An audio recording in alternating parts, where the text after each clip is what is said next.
ഞങ്ങൾ കൺഗ്രാറ്റ്സ് പറഞ്ഞിട്ടുണ്ടെങ്കിൽ അത് നിറഞ്ഞ മനസ്സോടെ തന്നെയാണ് പ്രണവ്. അതില് അഭിനയൊന്നുമില്ല.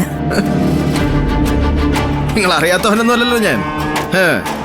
ഞാൻ ഇഷ്ടപ്പെടുന്ന പെണ്ണ് ഇവളാണെന്ന് അറിഞ്ഞ നിമിഷം മുതല് നിങ്ങളൊപ്പിച്ച പണികളൊക്കെ എനിക്ക് നല്ല വ്യക്തമായിട്ട് അറിയാം. ഞങ്ങളുടെ വിവാഹം മുടക്കാൻ വേണ്ടി കഠിനാധ്വാനം നടത്തിയവരാ. ഈ നിൽക്കുന്ന അമ്മയുടെ കയ്യിൽ വിഷം കൊടുത്ത് വേഷം കെട്ടി ചിറക്കിയവരാ.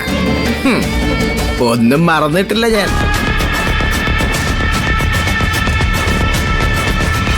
ഇതൊക്കെയാണ് വിധി എന്ന് പറയുന്നത്.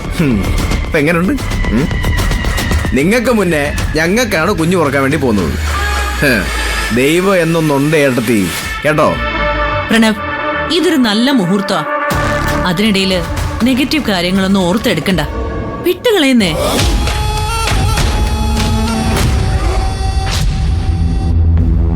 സത്യത്തിലിപ്പോ ഈ കുടുംബത്തിന്റെ തല മുതിർന്നവൻ നീയാണെന്ന് പറയേണ്ടി വരും. കാരണം ഈശ്വരമംഗലത്തിന്റെ ഭാവി ഇനി നിങ്ങളുടെ കയ്യിലാണ്.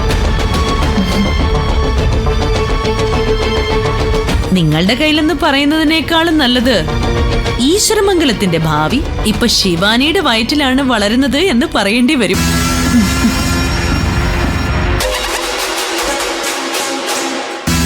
വസു പറഞ്ഞത് നേരെ ശിവാനി. സൂക്ഷിക്കണം, നന്നായിട്ട് ശ്രദ്ധിക്കണം. ഇനി ഒരിക്കൽ കൂടി ഒരു സങ്കട വാർത്ത കേൾക്കാൻ വയ്യ എനിക്ക്.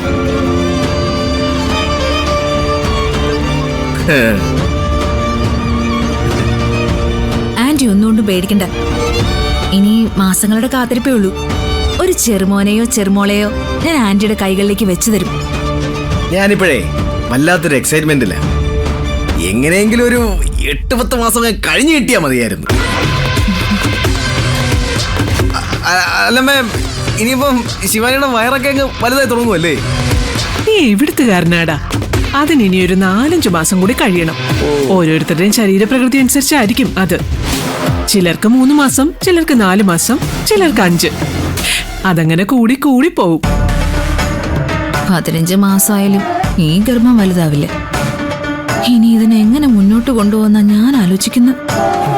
ശിവാനി, അമ്മ പറഞ്ഞൊക്കെ ഓർമ്മയുണ്ടല്ലോ. വളരെ സൂക്ഷിച്ചോണം. ഡോക്ടർ തന്ന മരുന്നൊക്കെ വളരെ കൃത്യമായിട്ട് കഴിക്കാൻ വേണം. എല്ലാ മാസവും കൃത്യമായിട്ട് ചെക്കപ്പിന് പോവുകയും വേണം, കേട്ടല്ലോ? ആ മോളെ, ഇനി മുതൽ നമുക്ക് അഭിരാമി ഡോക്ടറെ കണ്ടാ മതി. അത് വേണ്ട, അഭിരാമി ഡോക്ടർ വേണ്ട. ഇവിടുത്തെ ഏറ്റവും നല്ല ഗൈനക്കോളജിസ്റ്റ് അഭിരാമി ഡോക്ടർ. അത് നമ്മൾ വേണ്ടാന്ന് വയ്ക്കുന്നത് ബുദ്ധിമോശം മോളെ. അതെന്തായാലും വേണ്ട. നമുക്ക് ഇന്ത്യയിലേക്ക് ഡോക്ടറെ തന്നെ കണ്ടാ മതി. അമ്മേ, അതൊക്കെ ശിവാനിയുടെ ചോയ്സിന് വിട്ടേക്ക്. നമ്മളൊന്നും അതിൽ ഇടപെടണ്ട. എങ്കിൽ പിന്നെ അങ്ങനെ ആയിക്കോട്ടെ. ശിവാനി, ഒരുപാട് നിന്ന് കാല് കഴിക്കണ്ട. മുറിയിൽ പോയി റെസ്റ്റ് എടുക്കാൻ നോക്ക്. ശരി ആന്റി.